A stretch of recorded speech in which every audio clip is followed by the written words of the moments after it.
Hello everyone and welcome back again sa ating paboritong channel. My name is Teacher Rocky and I do videos about tutorials, interpretations, reactions about different DepEd issuances for Filipino public school teachers. Lately, I have been receiving requests on doing videos about YouTube tutorials, so I might do that. And I might also add some lifestyle updates, travels, and adventures sometime soon. So if you haven't subscribed yet, please do so by clicking that subscribe button below. And please hit the like button if you like these videos and the notification button so you will be notified every time we have a new post. But for this video, alam nyo na yan, this is another continuation of our RPMS serye. At kagaya ng naumpisahan na natin, lagi nating uunahin syempre ang ating mga pa-shoutout. This time, mula sa ating video of Objective 12. Unahin ko na si Ma'am Mercil Melindo. Sabi niya, wow! So, very comprehensive explanation of Objective 12 and all other objectives of RPMS you shared. I admire you so much, Teacher Rocky, for sharing with us your knowledge and expertise. I learned a lot from your videos. Thank you very much. God bless and more power to your vlogs. Thank you so much po. Nakakataba po ng puso ang inyong comment. Another one from Ma'am Imelda Losada. So, okay na natin to si Ma'am. Thanks be to God for Teacher Rocky for sharing with us your knowledge and expertise about RPMS. I fully understand from Objective 1 up to 12. God bless po. God bless you too po. And another one from Ma'am Yolame Plotena. Shout out to the beautiful life teachers. Thank you so much for sharing your expertise. It's a big help for us to understand fully the new RPMS. God bless. Thank you so much po, Ma'am. And from Ma'am Annalisa Gregorio. Hello po, Teacher Rocky. Thank you so much for your comprehensive explanation of Objective 12. May God bless you and more learnings pa po. Thank you so much, Ma'am. And from Ludovico de la Cruz. Thank you so much po. Well explained po and very informative. Thank you so much, sir. Another one from Ma'am Jenaline Margarito. Hi po. Good evening, Teacher Rocky. Thank you po sa malinaw na explanation. God bless po from DHGGMHS Negros Occidental. Pasensya ka na, ma'am, hindi ko mahanap yung school na yan. Pwede bang next time spell out mo yung acronym na yan para ma-search natin at ma-shoutout natin ang inyong school. So from DHGGMHS Negros Occidental, hello po sa inyong lahat. And then another one from Ma'am Abe Fain Salvador. Blessed day po, Teacher Rocky. Thank you very much for this serye. It helps us a lot. Maraming salamat po at ako po'y natutuwa na makatulong. Another one from Ma'am Nance Tugnao, another suki. Kaling, unti-unti nagagawa na po natin RPMS serye Objective 12. Thank you for sharing. Waiting pa more. Yes, ma'am. We will be posting more of this RPMS serye.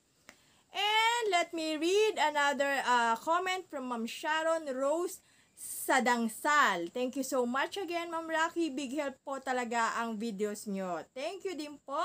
And from Maria Cecilia Puertoliano, ang ating another suki. Ma'am Rocky, thank you so much. God bless always. God bless you too po. And from Sir Benji Tibaldo Madayag. Salamat po sa enlightenment, ma'am. Napakadaling intindihin ang paliwanag mo. Inaabangan ko na ang susunod na kabanata. Pagpalain po kayo. Maraming salamat po, sir. And we have another from Ma'am Donna Susie Miranda. Thanks for the very comprehensive discussion, ma'am. Pwede po pa-share ng sample ng proposal, intervention materials, and accomplishment report for me to be guided. Opo, wala pong problema. Just send me an email po para alam ko po kung saang email ipapadala ang soft copies po. And papadala ko po yun sa inyo for sure. We also have a comment from Ma'am Jenilyn Lubria. Hi, Miss Rocky. Napakagaling nyo talaga. Klaro-klaro the way magsalita kayo. Good luck po and God bless you. Actually, si Ma'am Jenilyn Lubria is another vlogger which is a friend of mine. Napaka-bait. Thank you so much. Napaka-supportive po ni Ma'am Jenilyn Lubria. Ilalagay ko dito yung link ng kanyang vlog, ng kanyang channel.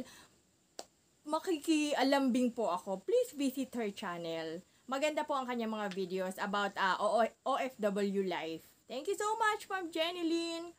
And another one from Ma'am Maricel Espenosilia, another Suki. Hi, Ma'am Rocky Lodi. Thanks po sa RPMS serye. Ay, nakaka-objective 12 na po tayo. Salamat po sa makabuluhang video nyo. More subscribers to come po. Keep safe and God bless po. Mua. Thank you so much, Ma'am. Magdilang anghel ka sana. Maraming salamat po. And another one from another Suki, si Ma'am Grace Irene Rebuyas. Thanks again, Ma'am Rocky. Thank you din po. Napaka-supportive niyo po. And another one from Ma'am Diopina Saure. Thanks, Ma'am. Thank you din po.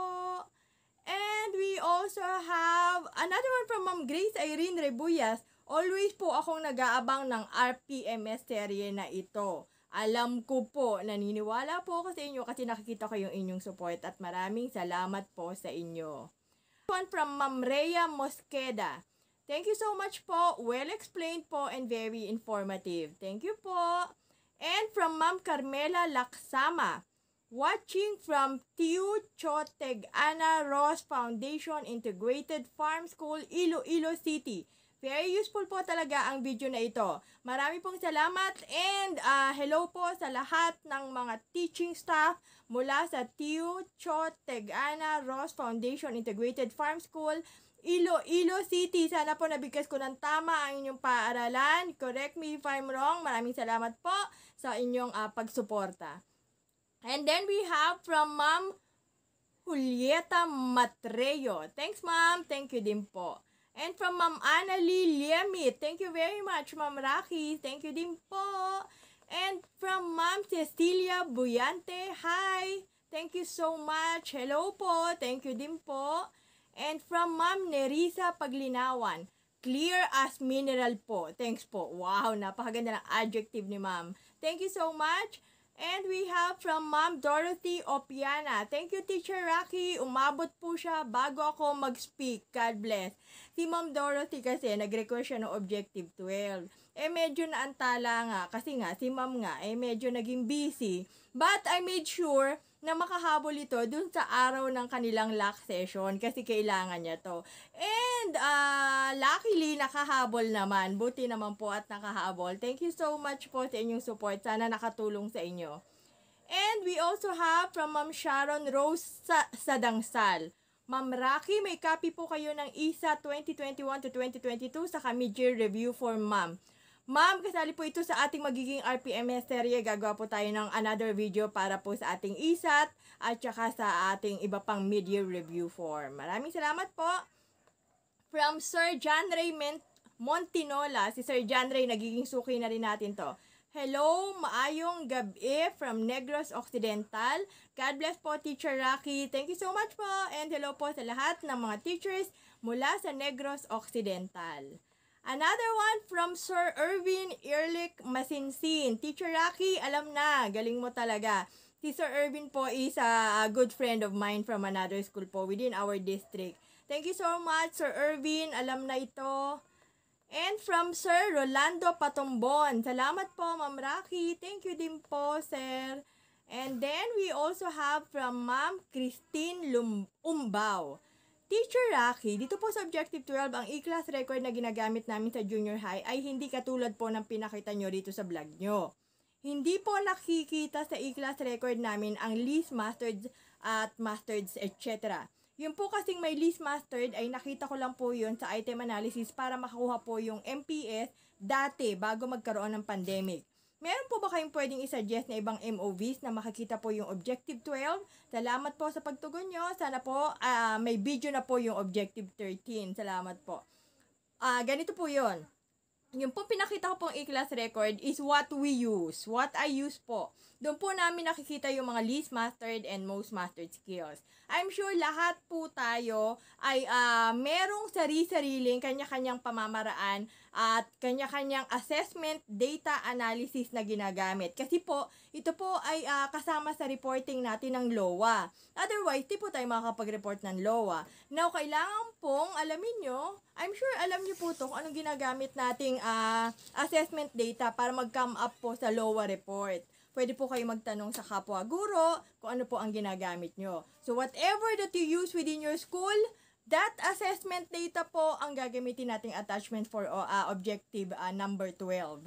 Ang kailangan po kasi sa objective 12 ay ang assessment data mismo na ginagamit natin para malaman natin yung least and most mastered skills. Tapos po, yung attachment po, another attachment is yung ano po ang ginawa natin after identifying the least mastered skills. So, ando na po yung mga accomplishment report at kung ano-ano pang mga intervention po na ginawa natin para po ma-address itong result ng ating assessment data. Okay? Sana po ay malaman nyo na at makita nyo na kung saan nyo po yun nakukuha, anong assessment data analysis ang ginagamit nyo.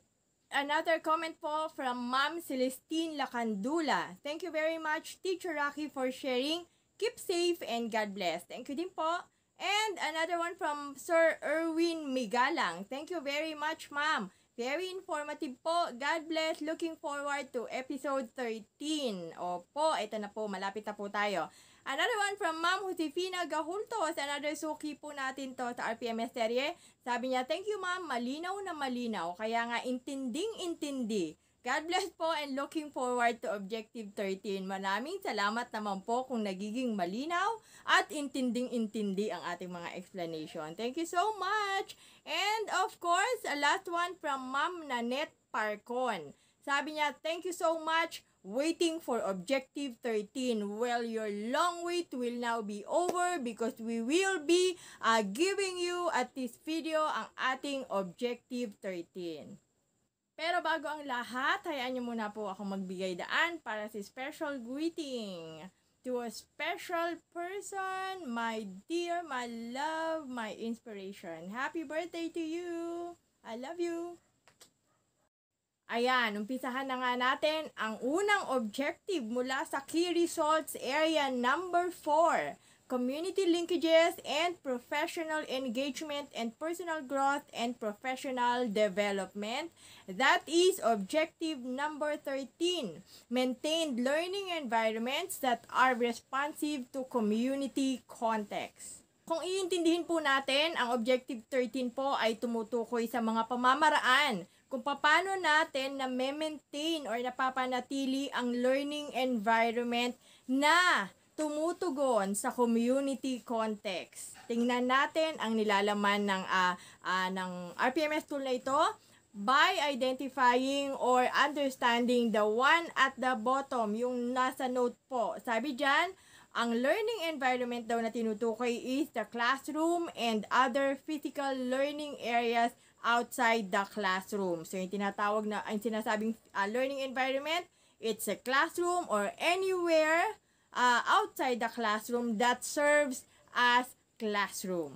Okay, kasi may pagkakataon na lumalabas tayo ng classroom pero nag-aaral pa rin tayo. And we do classroom activities. So, that is considered learning environment.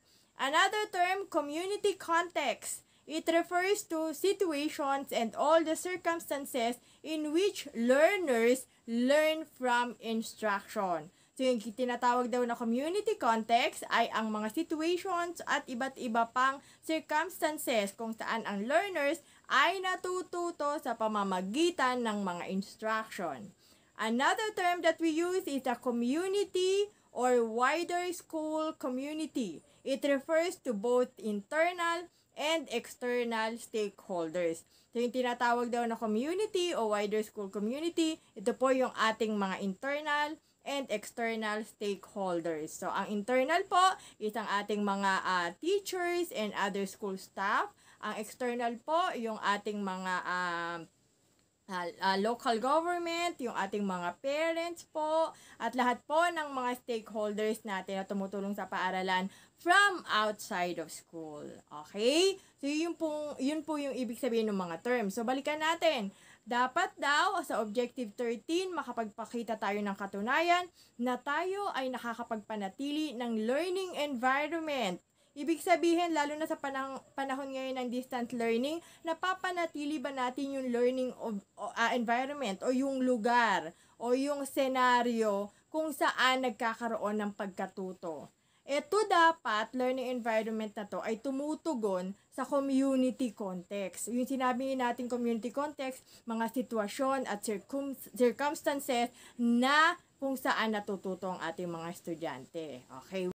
So, tingnan pa uli natin yung iba pang mga nasa notes. Sabi, this objective refers to classroom and school programs, projects, and activities that enrich the learning environment and the wider school community's engagement in the educative process. So, ang dapat daw na maipakita natin dito ay yung mga classroom o kaya school programs o mga project, ang mga activities na ginagawa po natin kung saan nagkaroon ng engagement ang ating mga learning environment and the wider school community. So, hindi lang na nakakulong sa loob ng classroom, lumabas tayo sa classroom at nagkaroon ng participation ang ating mga internal and external stakeholders. Ano-ano yung mga activity na yun. Yun ang hinahanap sa objective na to. Next one, a group of teachers or even the entire school may collaborate on a classroom or school program, project, or activity. So, hindi lang to kailangan ginawa lang ng isang teacher. It could be a collaborative effort from a group of teachers o kaya ito ay proyekto ng buong paaralan. Okay? Another one, education can be conducted better by focusing on community and community building and seeking ways in which community can improve student learning. One of which is by using community to improve pedagogical, curricular, and co-curricular environments. That's according to Big 4D and Wright T of 2006.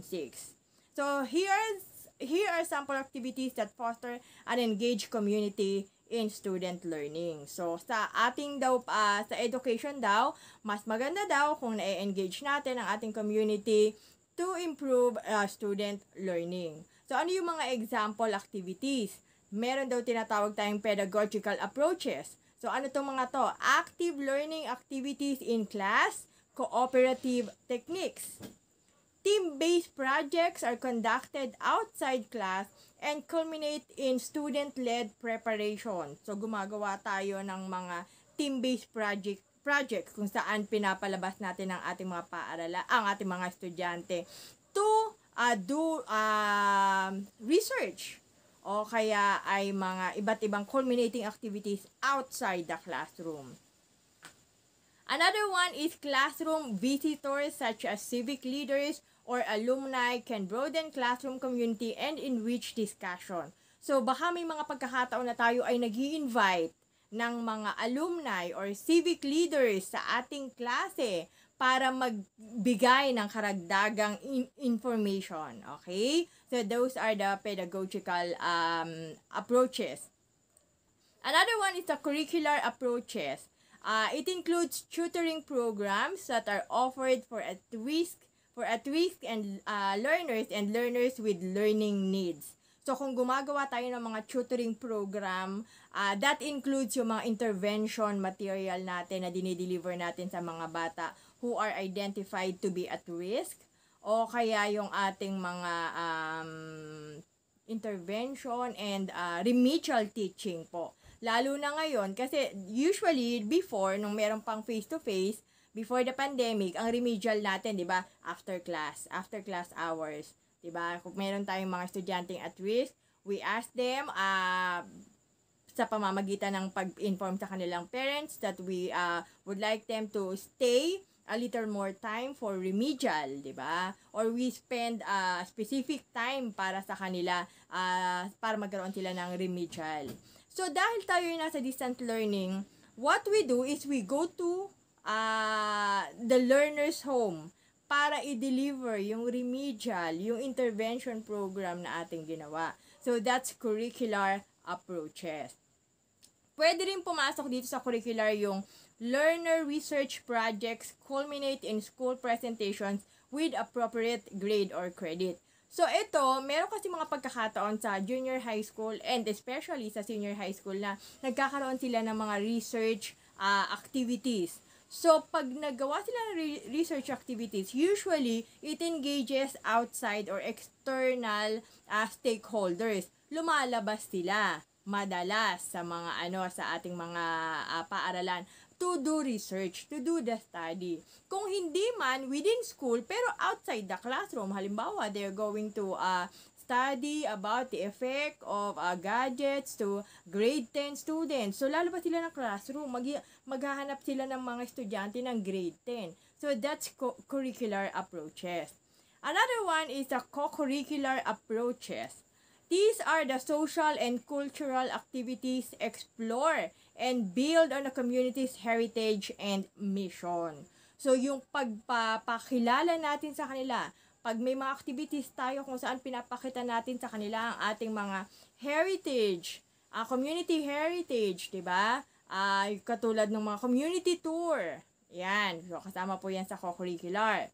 Another one, learners participate in volunteer work to expand their understanding of social responsibilities and develop leadership skills.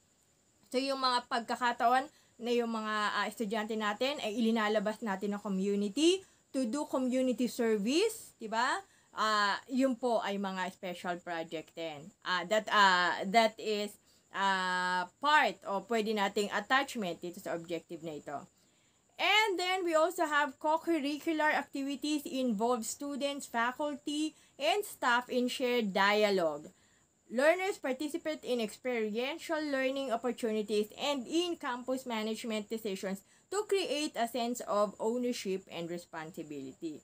So, ito yung mga co-curricular activities kung saan pinapalabas natin ang ating mga estudyante for them to experience, diba? Para maranasan nila and so to learn how it is to do management decision o kaya to experience and to know the sense of responsibility, diba? Kaya natin sila pinapagawa ng mga ganitong community service.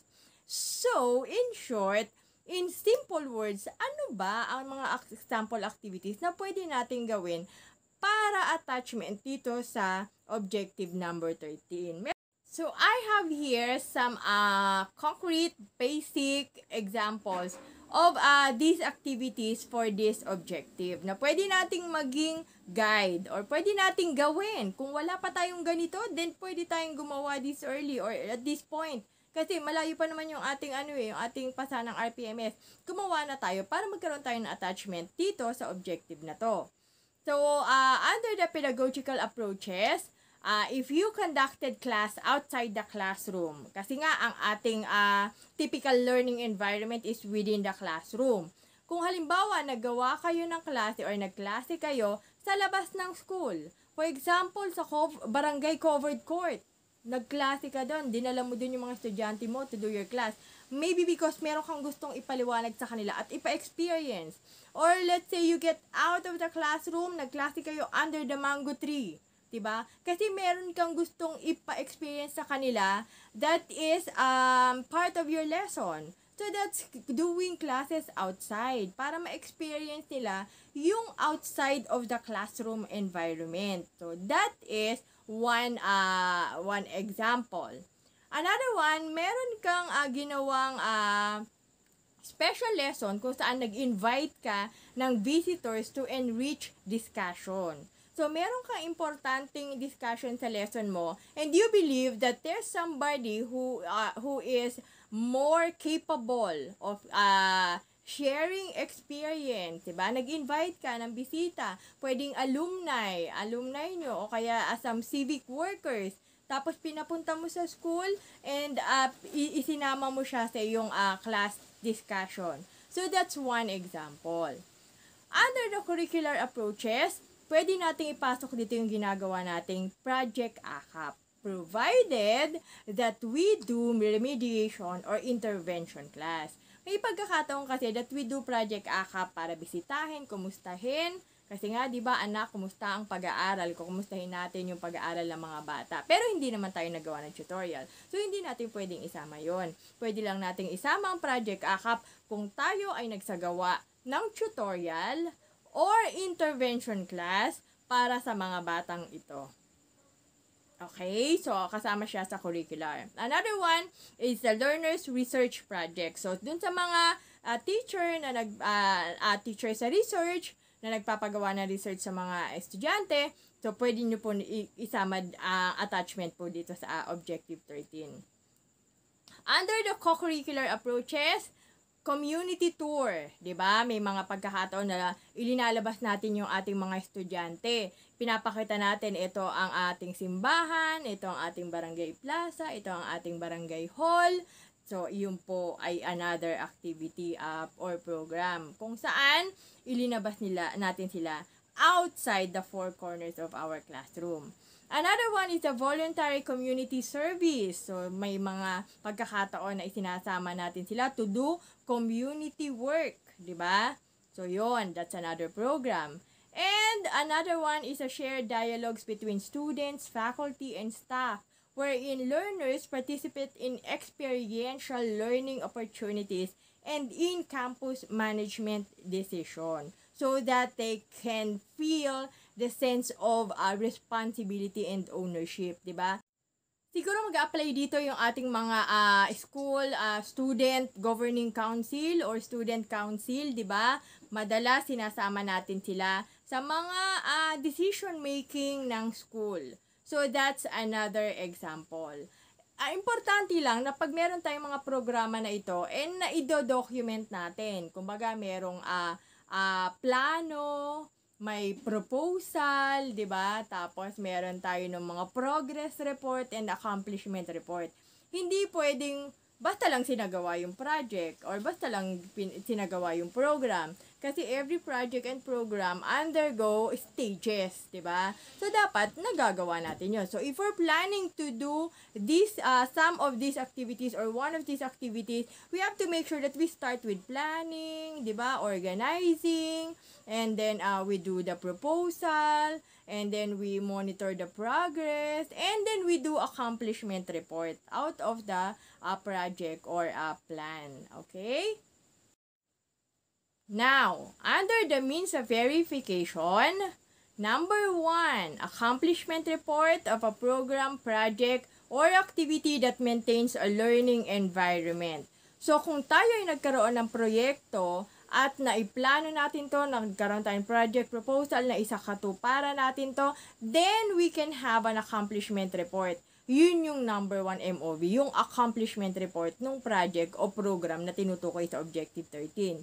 Kung makakapag-provide tayo ng accomplishment report, ibig sabihin na isagawa natin yung proyekto, then we'll get an outstanding 5 points. Because that would mean that we collaborated with a community stakeholder in the implementation, completion of a program, project, and or activity that maintains a learning environment responsive to community context as evidenced by MOV number 1. Okay? So, tayo ay nakipag-participate sa community, na ipaalam natin sa community or sa ating mga external stakeholders tungkol dito sa program na to. Then, we get 5 points.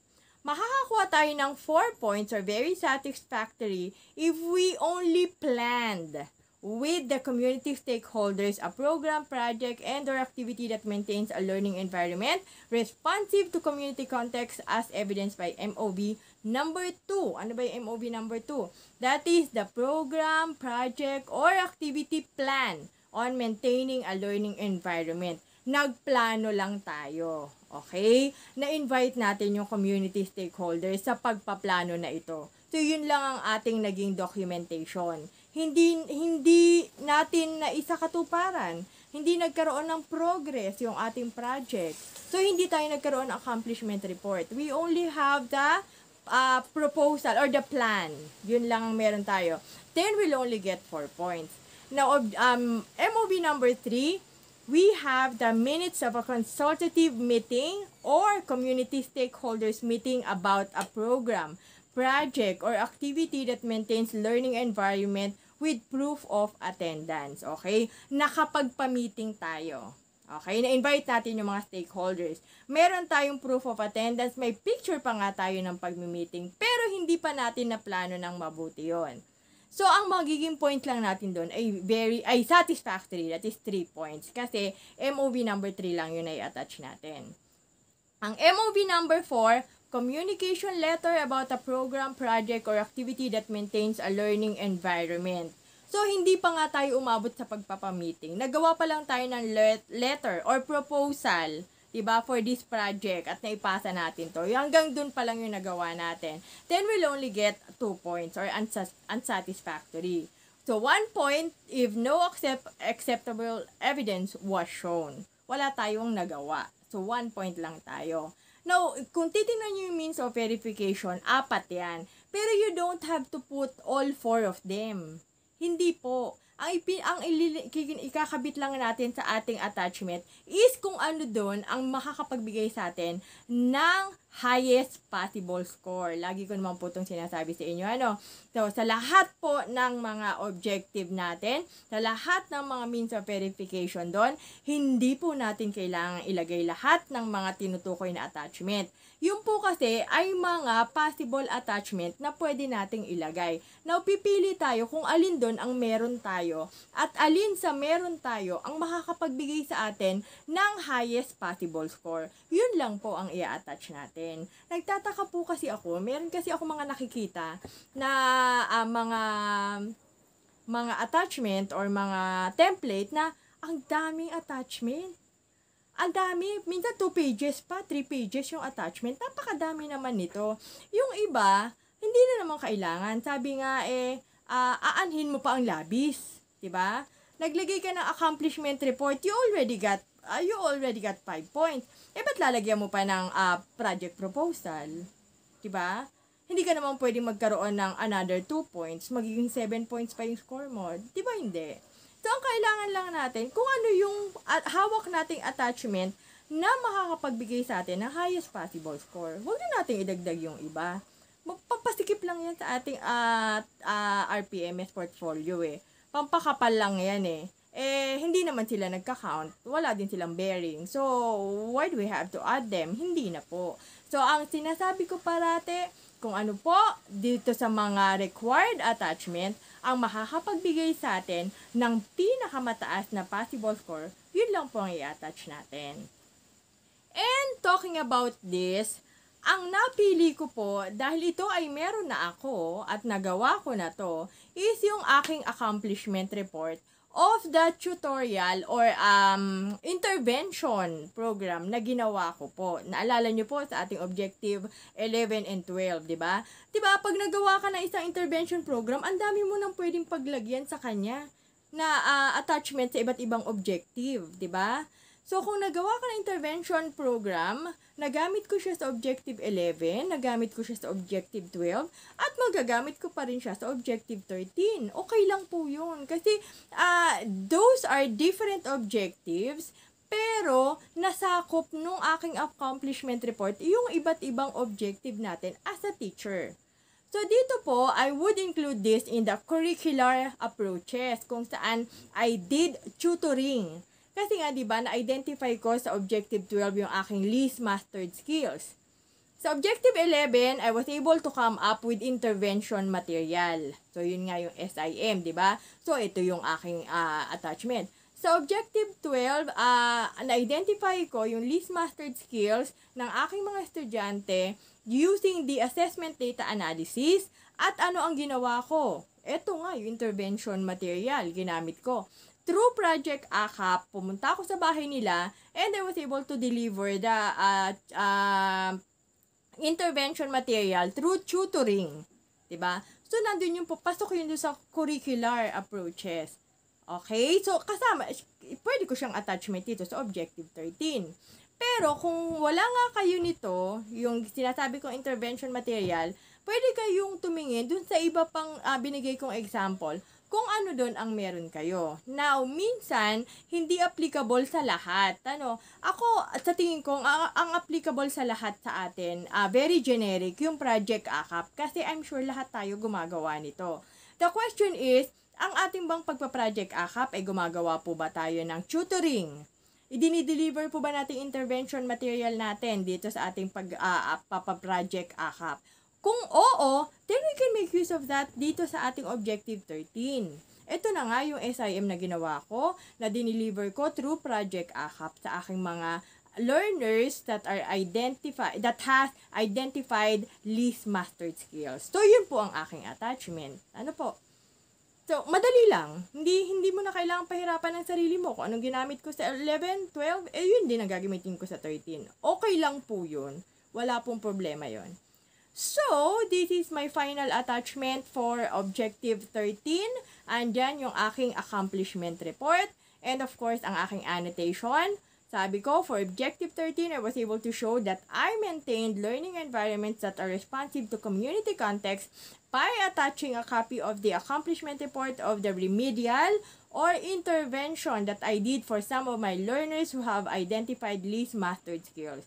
This was delivered through Project AKAP. Ayan na po. Tapos na ang ating project AKAP. Tapos na ang ating Objective 13. Sana po ay may natutunan muli kayo. Sana po muli ay naging malinaw sa inyo dahil po ang aking goal, ang aking objective is maliwanagan or maging malinaw and hopefully maging mas madali para sa ating lahat ang pagbuo ng ating RPMS portfolio. With that, I would like to thank you so much from the bottom of my heart para po sa inyong overwhelming support sa ating pong channel. Thank you so much and God bless. Bye-bye!